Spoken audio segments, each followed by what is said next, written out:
Au commencement de ce chemin de croix, il y a la demande et le désir de votre communauté paroissiale, preuve de votre foi vivante. Vous m'avez demandé de créer ce chemin de croix. Votre confiance a stimulé la moniale bénédictine que je suis depuis 60 ans et la céramiste. J'ai appris le métier dans ma jeunesse à l'École des Arts Appliqués du Perret à Paris. C'est un grand bonheur de travailler dans le silence de mon monastère pour transmettre, je l'espère, la joie de croire en Dieu, de dire avec de la terre, l'argile, l'amour infini de Christ. Un grand bonheur aussi de travailler pour une église, car tout le monde peut y entrer, le riche, le pauvre, le croyant, le non-croyant, celui qui pleure et celui qui se réjouit. Et les images, les peintures, les sculptures sont là, silencieuses, pour soutenir notre prière.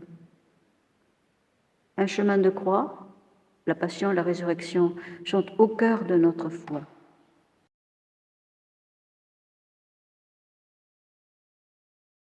Je fais quelques remarques générales qui s'appliquent à toutes les stations. D'abord, le Christ a une auréole à la première station. Après, de la 2e à la 14e, c'est la croix dorée qu'il ne lâche pas et qui remplace l'auréole. Chaque station porte le titre habituel en bas. En plus, à l'intérieur de la composition, j'ai gravé des inscriptions en cursive, discrètes et très courtes, presque toutes scripturaires. Elles veulent aider à approfondir le sens de l'image.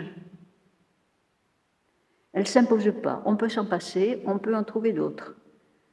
Je les appelle improprement des tags.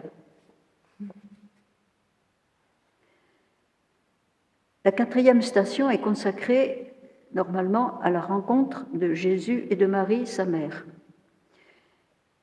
J'ai choisi de faire figurer Marie plus souvent sur ce chemin douloureux.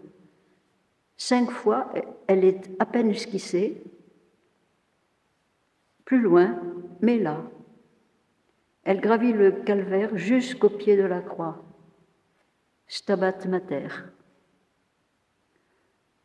Au total, elle est présente 9 fois, seule ou avec Saint Jean l'évangéliste, le disciple que Jésus aimait. C'est à lui qu'il confiera sa mère. Il y a aussi des choix. Faire créer un chemin de croix implique nécessairement des choix pour être lisible, pour conduire la méditation. Ici, j'ai mis l'accent sur l'amour infini du Christ, un amour plus grand que la souffrance aiguë qu'il supporte. J'ai essayé d'insister sur sa douceur. Il n'y a pas de plus grand amour que de donner sa vie pour ceux qu'on aime, pour chacun de nous.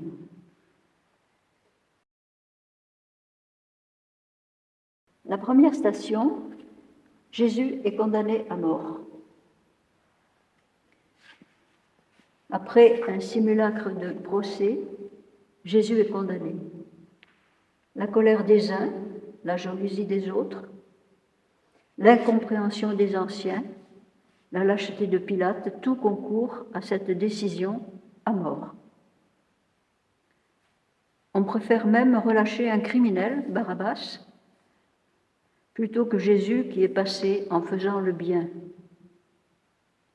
Tous nos péchés aussi s'accumulent sur lui pour crier « Crucifiez-le ». Jésus se tait. Le soldat, à gauche, regarde ce condamné qui ne se défend pas, ne se débat pas, n'insulte pas, comme habituellement les autres condamnés. À droite, penché vers Pilate,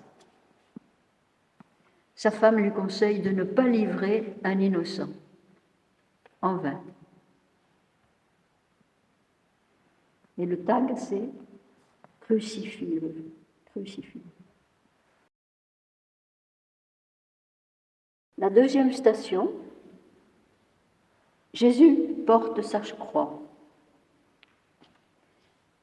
2 hommes l'entourent, chargés du marteau, des clous, d'une corde, habitués qu'ils sont à cette besogne. En arrière, Marie. Marie est là, elle regarde de tout son cœur, elle suivra jusqu'au bout. Si quelqu'un m'aime, qu'il prenne sa croix et qu'il me suive. Je suis le chemin. Et le tag, c'est « Et la mère de Jésus était là, allons avec lui ». La troisième station, Jésus tombe. Exténué par une nuit d'outrage et par la flagellation, Jésus tombe à terre, sans lâcher sa croix, jamais. Sous l'injonction sévère des hommes armés, il se relève. Et le tag, c'est « T'aider à porter ce peuple ». Et en écho, j'ai mis les impropères qu'on chante le vendredi saint. Que t'ai-je fait, en quoi t'ai-je contristé, ô mon peuple? La quatrième station, Marie s'approche de Jésus. Le geste de Marie est de toucher la croix, de s'y accrocher, comme pour aider Jésus à la porter. Mais non, c'est lui, le Fils de Dieu, le Rédempteur. Ils se regardent en silence, comme 2 êtres qui s'aiment infiniment. Leur communion est indicible. Mon enfant, mon Dieu, c'est une parole silencieuse. Le tag, c'est « Ils n'ont plus de vin ». C'est plus difficile à comprendre, mais il faut penser aux noces de Cana, en l'évangile de Jean, chapitre 1. Marie, qui voit que le vin manque à la noce, dit à Jésus « Ils n'ont plus de vin ». Et Jésus répond « Mon heure n'est pas encore venue ». À présent, c'est l'heure. C'est l'heure de Jésus, l'heure de donner son sang pour nous et sa vie au monde. Et Marie est à l'heure. La 5e station, Simon aide Jésus. Le chemin monte. Un homme revenait des champs, Simon de Cyrène, qu'il aide Jésus à porter sa croix derrière lui. Est-il volontaire? A-t-il le choix? Mais est-il possible de s'approcher, de toucher Jésus sans ressentir le feu de son amour brûlant? Il monte d'un même pas, lentement, douloureusement. Marie s'efface et marche au bord du chemin. Voilà. Prenez sur vous mon joug. La 6e station, Véronique essuie le visage de Jésus. Ce visage dont tous les hommes ont besoin, dit Claudel, et qu'ils cherchent sans le savoir souvent. Véronique sort de la foule massée sur le chemin avec une audace bien féminine qui exprime sa compassion. Elle essuie avec un linge les larmes et le sang qui défigurent Jésus.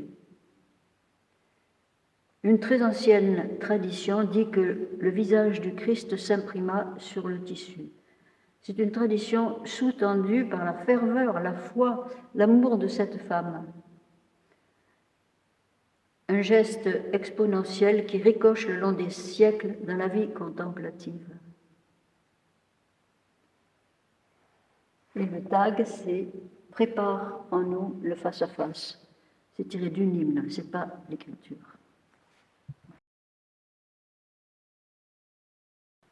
Septième station, Jésus tombe. La croix est si lourde, malgré l'aide de Simon. Jésus trébuche et s'effondre. Regardons, Simon fait corps avec Jésus, il peine avec lui. Mais tout à l'heure, il a rencontré le regard, son regard posé sur lui. Il se sait aimé, il le sait pour toute sa vie. Plus loin, Marie s'émeut. Grâce à Jean l'évangéliste, qui est connu des notables, elle peut suivre de très près Jésus, tandis que la foule est maintenue à distance. Et le chemin monte toujours. Le tag, c'est « Je t'aime, Seigneur, ma force ».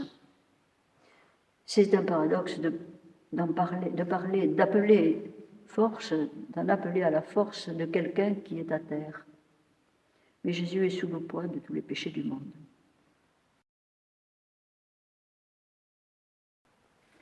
Huitième station, Jésus console les femmes. Voici le monde féminin. Elles ont réussi à se masser sur le passage. Elles pleurent sur Jésus. Elles le connaissent. Ne l'ont-elles pas rencontré sur les chemins et sur les places? Ne l'ont-elles pas vu guérir les malades, ouvrir les yeux des aveugles, chasser les démons? Et n'a-t-il pas ressuscité le fils unique de la pauvre veuve? Elles pleurent, des femmes de toute race, de tout pays. Et Marie est là, plus grande, semble-t-il, plus forte. Elle surmonte sa propre douleur pour accueillir celle des autres femmes. Jésus se retourne vers elle. « Ne pleurez pas, dit-il. » Leurs larmes le consolent à son tour. Et Madeleine, à genoux, s'accroche à la croix. Et le tag, c'est « Je suis avec vous ». Parce que Jésus connaît les conditions de vie et de survie de tant de femmes au long des siècles. Elle qui donne la vie.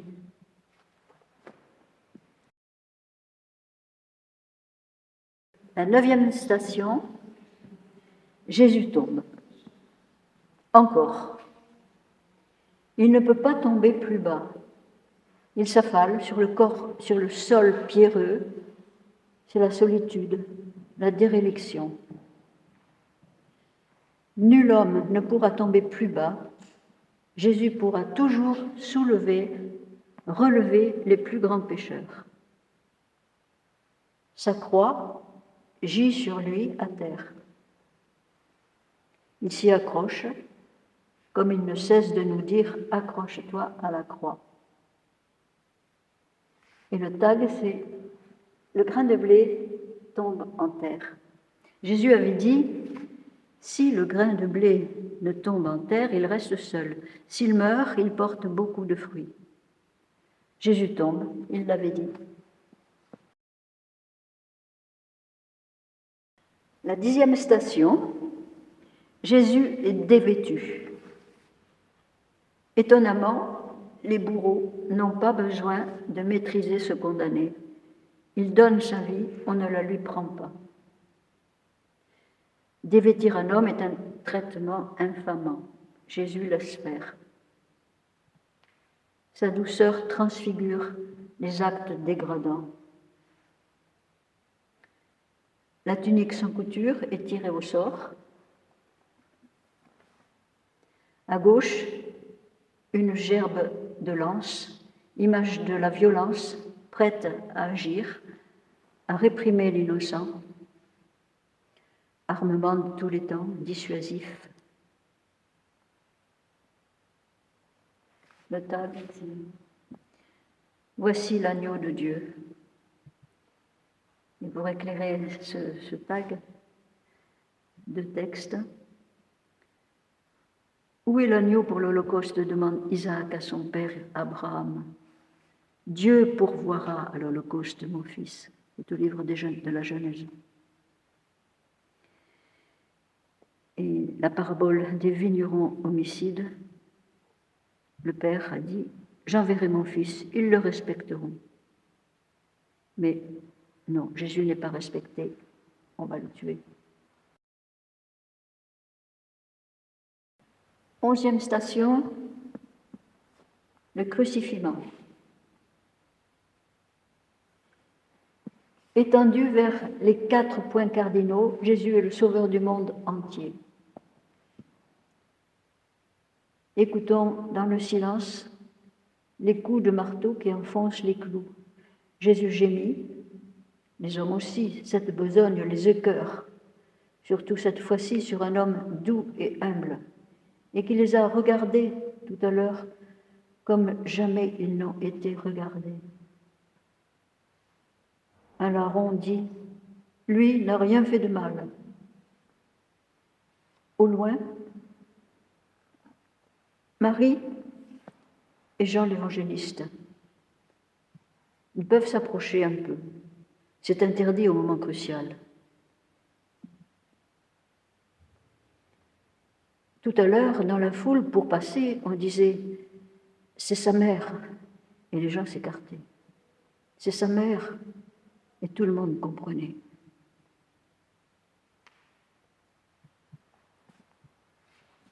Alors le tag, c'est une parole de Jésus en croix. « Père, pardonne-leur. » C'est vrai que ceux qui l'ont condamné ne savaient pas ce qu'ils font.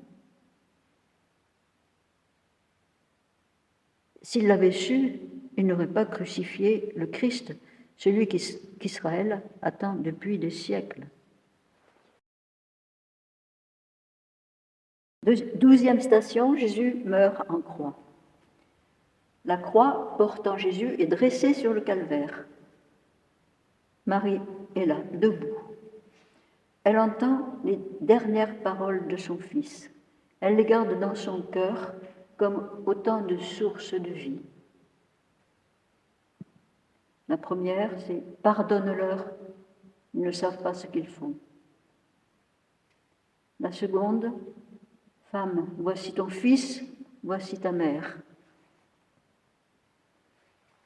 La troisième s'adresse au bon larron qui ne figure pas dans cette image. « Aujourd'hui, tu seras avec moi dans le paradis ». Dans l'homme crucifié à côté de lui, le larron perçoit le roi du ciel. Aujourd'hui, vendredi donc, sans attendre dimanche, tu seras avec moi au ciel. Au-delà de la mort, c'est l'éternel dimanche. Odie répète souvent la liturgie. 4e parole, c'est « J'ai soif ». Jésus a soif encore aujourd'hui. 5e parole, « Mon Dieu, pourquoi m'as-tu abandonné ?» C'est le premier verset du psaume 21e. La 6e parole, « Père, en tes mains, je remets mon esprit. » Et je vois là une parole trinitaire qui éclaire l'unité de Dieu en 3 personnes. Père, en tes mains, je remets mon esprit. Et la dernière, tout est accompli. Le tag, le centurion, un païen, tombe à genoux et dit, vraiment, cet homme était le Fils de Dieu. La 13e station, Marie reçoit son fils mort. Déjà mort, constatent les soldats. Oui, mort avant les autres crucifiés, parce que mort d'amour blessé. Marie reçoit son enfant sur ses genoux. Son nouveau-né sont déjà morts. Tout est allé si vite depuis Bethléem. Et si le cœur de Jésus ne bat plus, celui de Marie redouble de ferveur et d'amour. Elle nous regarde pour nous donner son Fils. Jésus est notre frère puisqu'il nous a donné sa mère.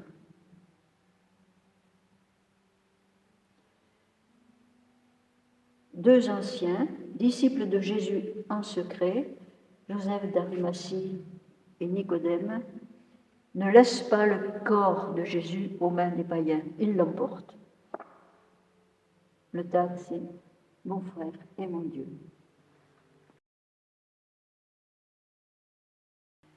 14e station, Jésus est mis au tombeau.